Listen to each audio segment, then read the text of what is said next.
दोस्तों बात करने वाले हैं एक बहुत ही जबरदस्त सरकारी नौकरी के बारे में। अगर आप ग्रेजुएशन पास है ना तो आप ये सरकारी नौकरी के लिए अप्लाई कर सकते हैं। बहुत ही अच्छी भर्ती है फ्रेंड्स। इसमें आपकी सैलरी जो है ना फ्रेंड्स 50,000 प्लस आपकी सैलरी यहाँ पे जो है स्टार्टिंग में रहती है और 2 एग्जाम आपको देना है और आपकी सरकारी नौकरी यहाँ पे हो जाएगी।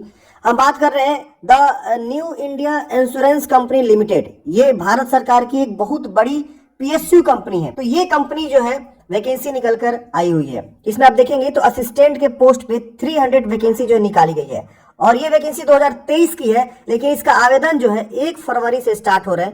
तो ये वैकेंसी 2024 जो है हम कह रहे हैं।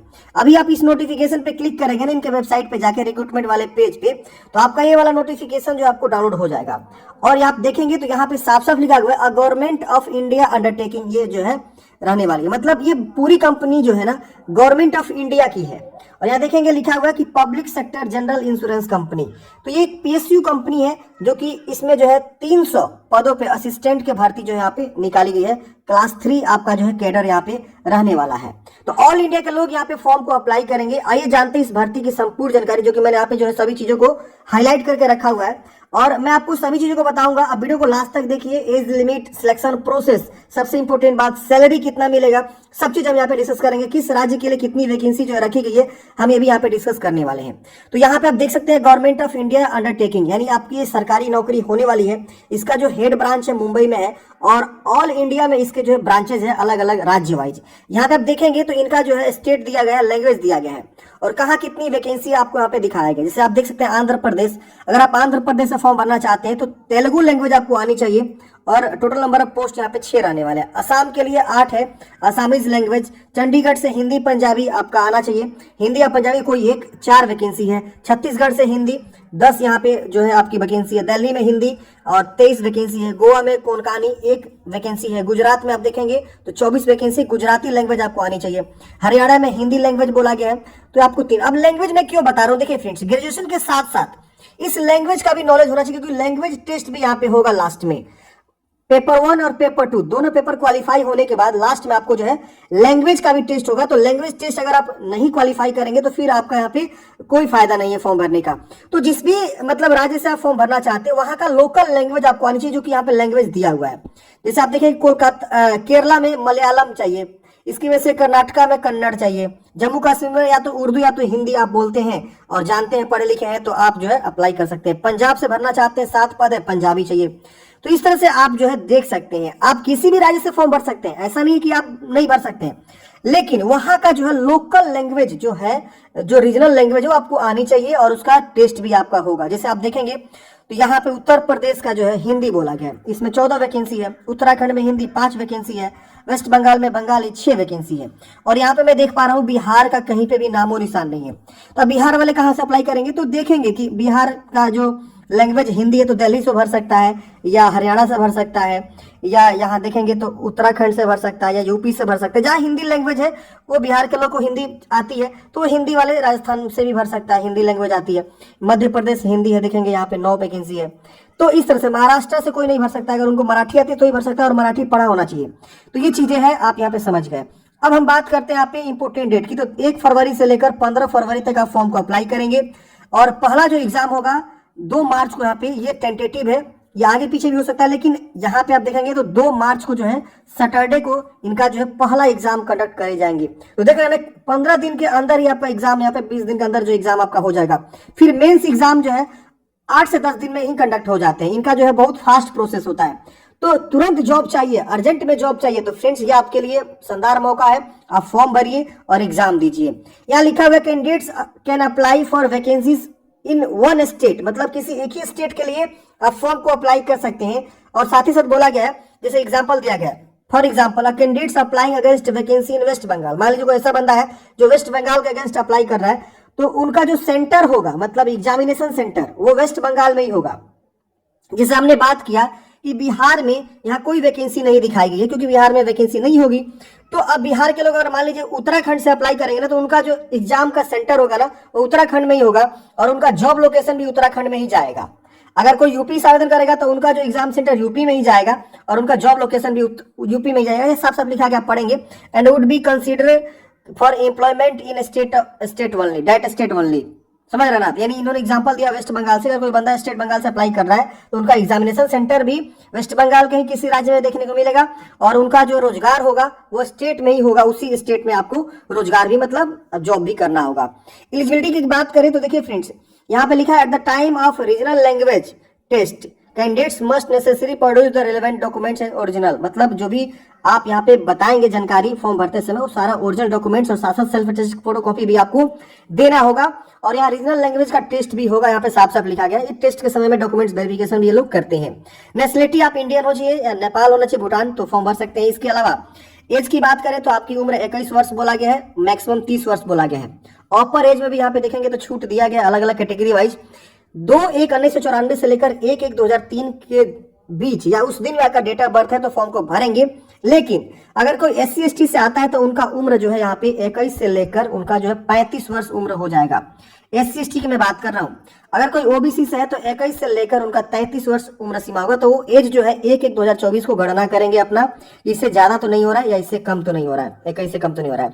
अब बात करते हैं एजुकेशन क्वालिफिकेशन की, तो मैंने आपको ऑलरेडी बताया कि ग्रेजुएशन अगर आपने किया हुआ है किसी भी डिसिप्लिन से, कितना हो भी परसेंट के साथ, नो मैटर, आप मान लीजिए 40% से पास हो, 50% से, तो आप बस पास होने चाहिए ग्रेजुएशन किसी भी विषय के साथ, तो आप फॉर्म को अप्लाई कर सकते हैं। ग्रेजुएशन बस यहाँ पे पास बोला गया है।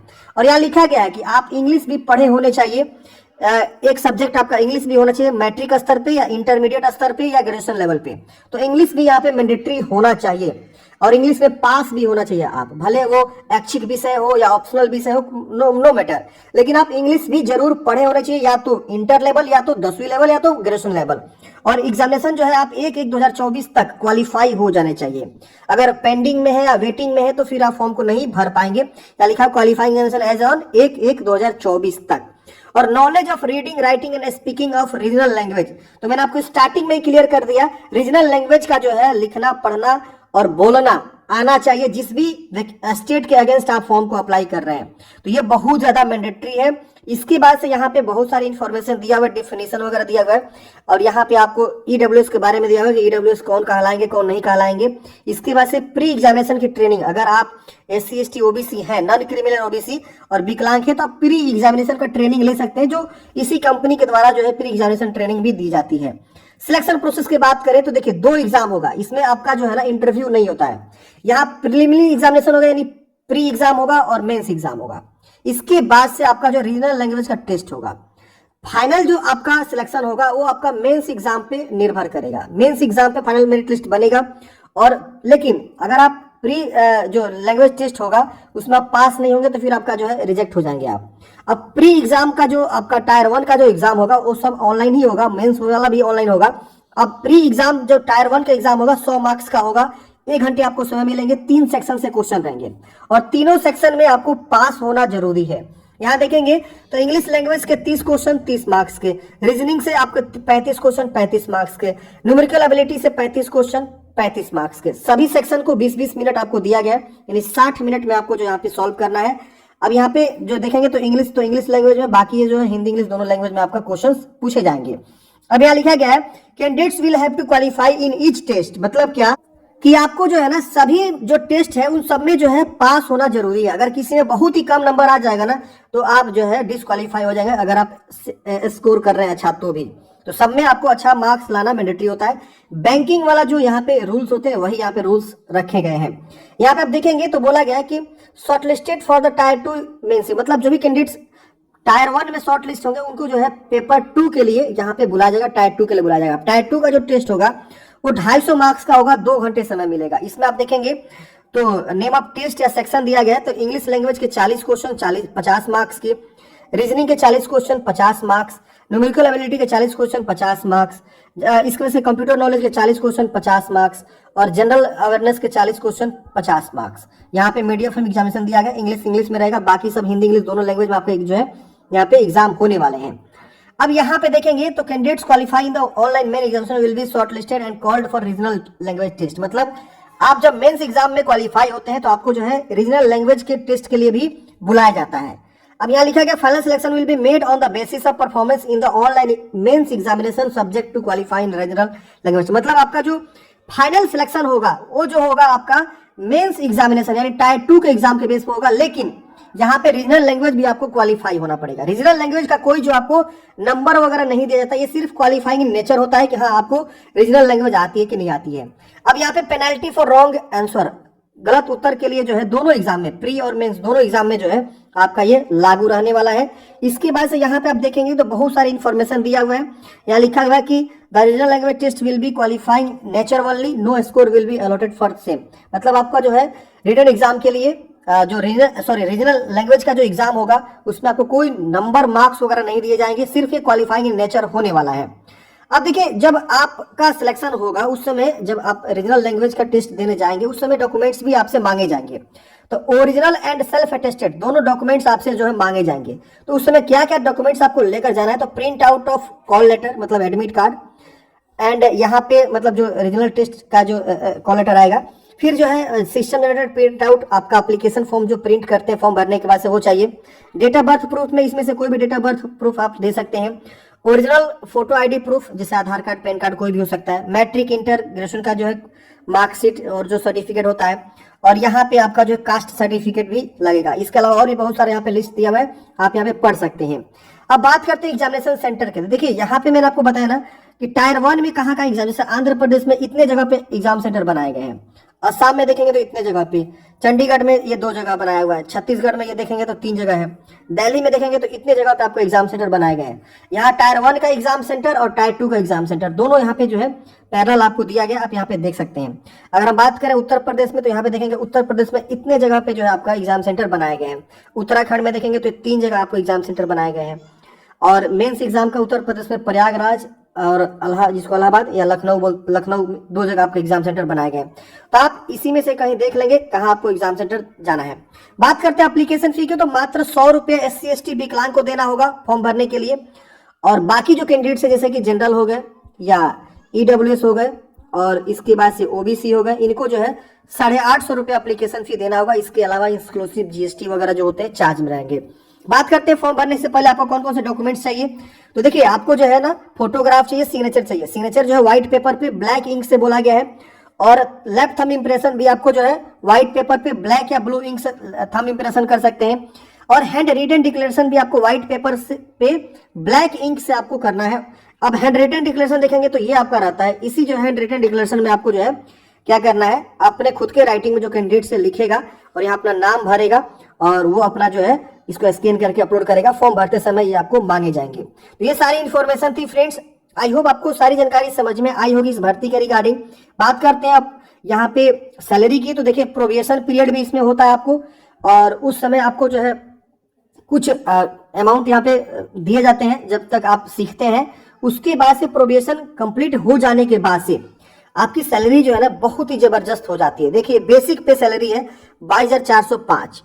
अब इसमें बहुत सारी चीजें DA PA अलाउंसेस वगैरह ऐड होते हैं ना, तो सैलरी आपकी जो है ना फ्रेंड्स यहाँ पे लगभग आप मान के चलिए मतलब 50,000 प्लस आपकी सैलरी यहाँ पे बन जाती है। उससे ज्यादा ही बनती है क्योंकि इसमें आपको रेंट वगैरह भी सब चीज मिलता है। अगर आप मेट्रो सिटी में रहेंगे ना तो अप्रोक्सीमेटली इतना 1000 तक आपको जो है ना तमाम चीजें मिल सकती है, जिसमें आपके बहुत सारे लमसम यहाँ दिख रहा है ना, domiciliary medical benefits, membership of group medicine policy, बहुत सारे एक्सपेंशन वगैरह, इसके अलावा रूम रेंट, बहुत सारी चीजें इसमें जुड़ती है। तो वो आपकी सैलरी 50,000 प्लस यहाँ पे आपकी बनती है। तो सैलरी के मामले में जबरदस्त भर्ती है, आप बिल्कुल जो है इसके लिए अच्छे से तैयारी करिए, कोई दिक्कत नहीं होने वाला है। जबरदस्त भर्ती है और बहुत ही कम समय में आपका जो है ना 2 मंथ के अंदर जो है सारा प्रोसेस कंप्लीट हो जाएगा और आपकी ज्वाइनिंग हो जाएगी। तो इतना फास्ट प्रोसेस है इसका। तो आई होप फ्रेंड्स आपको इस भर्ती के बारे में समझ में आया होगा। आपके मन में कोई भी डाउट्स है, कमेंट है, कमेंट बॉक्स में पूछिएगा। मिलता है किसी नेक्स्ट वीडियो में। जय हिंद।